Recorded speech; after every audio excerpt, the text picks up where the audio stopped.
भारताच्या घटनेमध्ये right to equality, मतदानाचा हक्क सगळ्याला आहे.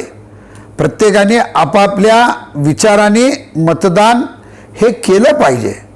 पण हे मतदान करत असताना सुद्धा जाऊन नुसतं बटन दाबून यायचं नाही आहे.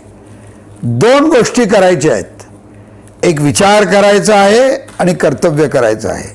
विचार काय करायचा आहे की मला तर मतदान करावायचं आहे, पण हे मतदान करत असताना मी आज ज्या वारकरी संप्रदायात राहिलो, वारकरी संप्रदायात वाढलो, वारकरी संप्रदायात खेळलो, त्या वारकरी संप्रदायाला संरक्षण देऊन आज आम्हाला पाठबळ देणारं असं नेतृत्व किंवा असं नेतृत्व महाराष्ट्राला करणारं सरकार आम्ही देऊ शकतो का?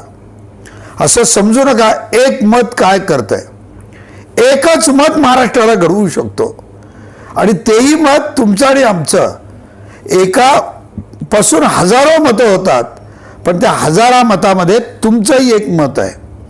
आणि म्हणून मत टाकायला जायचं नाही असं कधीच करायचं नाही.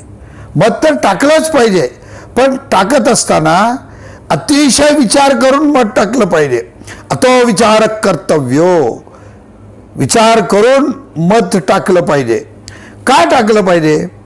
कारण आज आपण श्री क्षेत्र पंढरीला जातो, श्री क्षेत्र आळंदीला जातो, श्री क्षेत्र देहूला जातो, श्री क्षेत्र पैठणला जातो.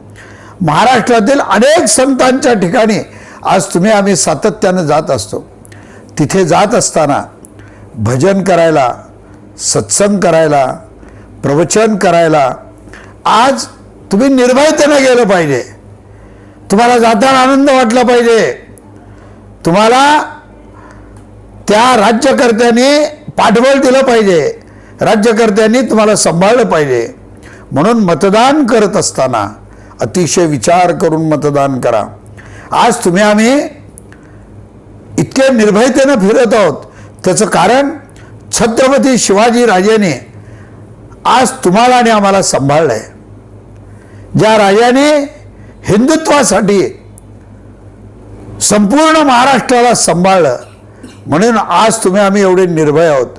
म्हणून आज यावेळेस जी मताची प्रक्रिया आहे ती एक वेगळी प्रक्रिया आहे. तुम्ही मतदान जर चुकलात तर त्याचे फळ तुम्हाला तर भोगावेच लागतील, पण तुमच्या पुढच्या पिढीलाही त्याचे फळ भोगावे लागतील. म्हणून माझ्या बंधूंनो, माझ्या मित्रांनो, आपण क्रिया चुकू नका. मतदान करत असताना जो हिंदू विचाराचा आहे, जो वारकरी संप्रदायांचा एकनिष्ठ आहे, जो मायमाऊली ज्ञानेश्वर महाराज असतील, जगद्गुरु तुकोबाराय असतील, यांच्या चरणावर माथा ठेवून त्यांच्या विचाराशी जो चालणार आहे आणि श्री विठ्ठलाच्या चरणी लीन होऊन नतमस्तक होणार आहे, अशा माणसाला, अशा विचाराच्या माणसाला तुम्ही तुमचं मत टाका आणि सगळ्या कुटुंबियांना घेऊन तुम्ही मत टाका. एवढीच तुमच्या चरणी मी सगळ्यांना प्रार्थना करतो. 20 तारखेला कोणतंही काम लावून घेऊ नका.